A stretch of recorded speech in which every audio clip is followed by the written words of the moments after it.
नमस्कार दोस्तों।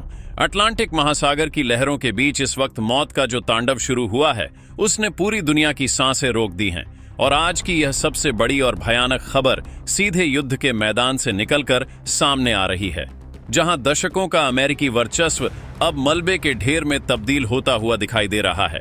क्योंकि यह कोई साधारण टकराव नहीं है, बल्कि यह उस महाशक्ति के पतन की शुरुआत है जिसे अब तक अजेय माना जाता था।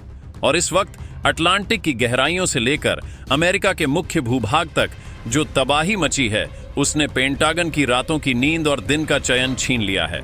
क्योंकि पहली बार इतिहास के पन्नों में ऐसा हुआ है कि नाटो के 23 देशों ने अमेरिका की गुलामी की जंजीरों को तोड़कर भारत के नेतृत्व में अपनी निष्ठा की शपथ ले ली है। और भारत के जांबाज युद्धपोत इस वक्त अटलांटिक की लहरों को चीरते हुए अमेरिकी नेवी को उसके अपने ही घर में बैक फुट पर धकेल चुके हैं। ये मंजर इतना खौफनाक है कि दुनिया की सबसे बड़ी नौसेना कही जाने वाली अमेरिकी नेवी अब समुद्र के अंदर गोते लगा रही है और उसके सबसे आधुनिक विमान वाहक पोत भारत और रूस की संयुक्त आक्रामकता के सामने बेबस नजर आ रहे हैं। अमेरिका को सबसे बड़ा झटका तब लगा जब उसे पता चला कि उसके जिन सहयोगियों पर उसे सबसे ज्यादा नाज था वही अब भारत की रणनीतिक सूझबूझ के मुरीद हो चुके हैं। और रूस ने जिस तरह से अपनी सैन्य शक्ति का प्रदर्शन करते हुए अमेरिका के कमांड सेंटरों को निशाना बनाया है, उसने व्हाइट हाउस के भीतर हड़कंप मचा दिया है। और राष्ट्रपति डोनाल्ड ट्रंप, जो अब तक बड़ी बड़ी बातें कर रहे थे, उनकी चुप्पी इस वक्त पूरी दुनिया को डरा रही है। क्योंकि जब एक शक्तिशाली देश का नेता खामोश हो जाता है तो इसका मतलब है कि खतरा उसकी समझ से बाहर हो चुका है। और इसी बीच चीन ने जो कदम उठाया है उसने आग में घी डालने का काम किया है। क्योंकि चीन ने एक दो नहीं बल्कि अमेरिका के 11 सबसे महत्वपूर्ण ठिकानों पर भीषण हमला बोलकर यह साबित कर दिया है कि अब दुनिया का नक्शा बदलने वाला है। और यह हमले केवल सैन्य ठिकानों पर नहीं थे, बल्कि अमेरिका के उन नर्व सेंटरों पर थे जहां से वह पूरी दुनिया पर अपनी पकड़ बनाए रखता था। और इन हमलों के बाद अमेरिका का संचार तंत्र पूरी तरह से ध्वस्त हो चुका है। उसके रडार अंधे हो चुके हैं और उसकी एयरफोर्स को यह समझ नहीं आ रहा है कि दुश्मन किस दिशा से वार कर रहा है। भारत की भूमिका इस पूरे घटनाक्रम में एक ऐसे नायक की तरह उभर कर आई है जो बिना शोर मचाए पूरी बिसात उलट देता है। और यही कारण है कि आज नाटो देश अमेरिका के बजाय भारत के पीछे खड़े हैं, क्योंकि उन्हें भारत की नीतियों में वह स्थिरता और संतुलन नजर आता है जो ट्रंप के नेतृत्व में खो चुका था।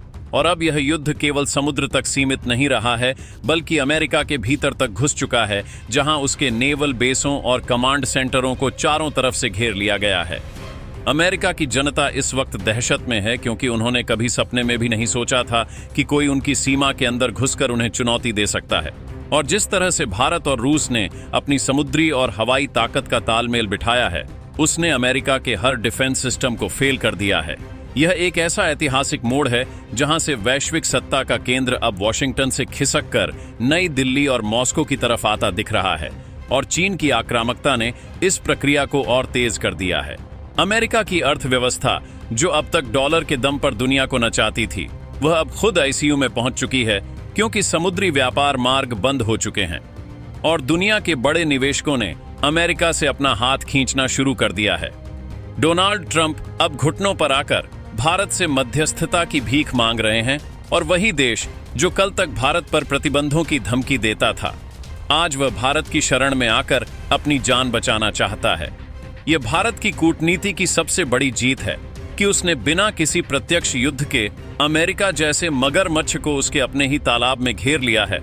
और रूस ने अपनी साइबर शक्ति से अमेरिका के उपग्रहों को जाम कर दिया है, जिससे उसकी मिसाइलें अब बिना लक्ष्य के भटक रही हैं। और नाटो के भीतर मची भगदड़ ने यह साफ कर दिया है कि अब पुरानी व्यवस्था का अंत हो चुका है और एक नई विश्व व्यवस्था का जन्म हो रहा है, जिसमें भारत की आवाज सबसे बुलंद होगी।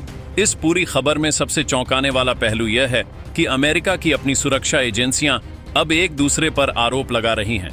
और वहां के जनरल्स को यह डर सता रहा है कि अगर यह युद्ध और कुछ दिन चला तो अमेरिका एक राष्ट्र के रूप में बिखर सकता, क्योंकि उसकी अंदरूनी सप्लाई लाइन पूरी तरह से कट चुकी है और वहां के बड़े शहरों में बिजली और पानी का संकट गहराने लगा है। चीन के हमलों ने अमेरिका के औद्योगिक ढांचे को जो चोट पहुंचाई है, उससे उभरने में उसे दशकों लग सकते हैं। और इस बीच भारत ने जिस संयम और शक्ति का परिचय दिया है, उसने पूरी दुनिया को यह संदेश दिया है कि असली महाशक्ति वह नहीं होती जो दूसरों को डराती है, बल्कि वह होती है जो सबको साथ लेकर चलती है। लेकिन अमेरिका ने हमेशा अपनी ताकत का घमंड दिखाया और आज वही घमंड अटलांटिक की लहरों में डूब रहा है। नाटो के जो देश भारत के साथ आए हैं, उन्होंने साफ कह दिया है कि वे अब अमेरिका की उन नीतियों का हिस्सा नहीं बनेंगे जो दुनिया को तीसरे विश्व युद्ध की ओर धकेल रही हैं, और भारत के नेतृत्व में गठित यह नया मोर्चा अब वैश्विक सुरक्षा की जिम्मेदारी लेने को तैयार है।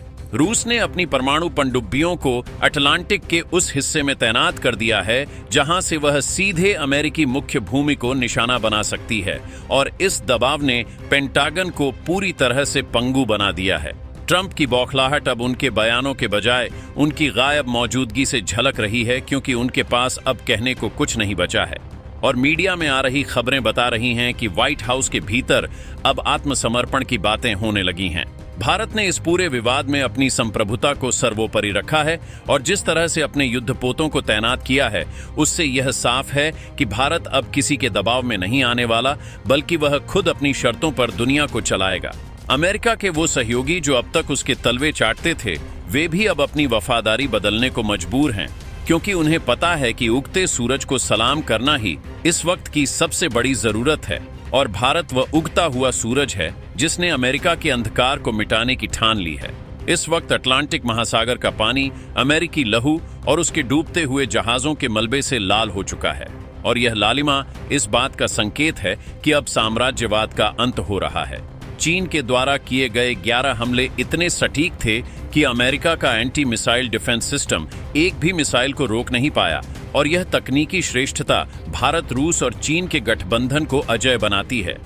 अमेरिका की वायुसेना, जो कभी आसमान की रानी कही जाती थी, वह अब अपने ही ठिकानों पर लैंड करने के लिए तरस रही है, क्योंकि उसके एयरबेस या तो तबाह हो चुके हैं या फिर उन पर दुश्मन का कब्जा हो चुका है। यह रिपोर्ट लिखते हुए हमें भी इस बात का एहसास हो रहा है कि हम एक ऐसे पल के गवाह बन रहे हैं जो हजारों सालों में एक बार आता है, जब दुनिया का सबसे शक्तिशाली साम्राज्य अपनी आखिरी सांसें ले रहा होता है। भारत की जनता और सेना का मनोबल इस वक्त 7वें आसमान पर है, क्योंकि उन्होंने वह कर दिखाया जो कोई सोच भी नहीं सकता था। और रूस के साथ भारत की यह अटूट दोस्ती अब दुनिया के लिए एक नया सुरक्षा कवच बन चुकी है। डोनाल्ड ट्रंप अब मध्यस्थता के लिए भारत को जो निमंत्रण भेज रहे हैं, वह असल में उनकी हार का स्वीकारोक्ति पत्र है, और पूरी दुनिया अब भारत के अगले कदम का इंतजार कर रही है, क्योंकि भारत ही वह देश है जो इस महाविनाश को रोक सकता है और अमेरिका को एक नई राह दिखा सकता है। लेकिन क्या अमेरिका अपनी गलतियों से सीखेगा या फिर अपने अंत तक इसी अहंकार में डूबा रहेगा?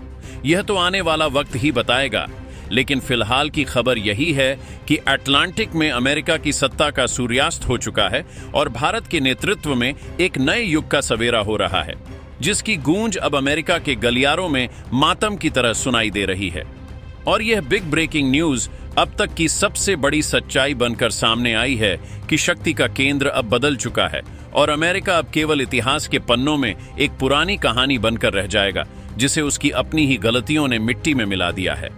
अटलांटिक के इस भीषण रण क्षेत्र में अब जो ताज़ा तस्वीरें और सूचनाएं आ रही हैं, वे इस बात की तस्दीक करती हैं कि अमेरिकी नौसेना के सबसे सुरक्षित माने जाने वाले ठिकानों के भीतर अब मौत का सन्नाटा पसर चुका है, क्योंकि भारत और रूस की संयुक्त कमान ने अटलांटिक के नीचे मौजूद उस गुप्त संचार केबल नेटवर्क को पूरी तरह से विच्छेदित कर दिया है, जो वॉशिंगटन को यूरोपीय सैन्य अड्डों से जोड़ता था। और इसके परिणाम स्वरूप अब अमेरिका का पूरा यूरोप और मध्य पूर्व से संपर्क कट चुका है, जिससे उसके हजारों सैनिक बिना किसी निर्देश के समंदर के बीचों बीच फंसा हुआ महसूस कर रहे हैं।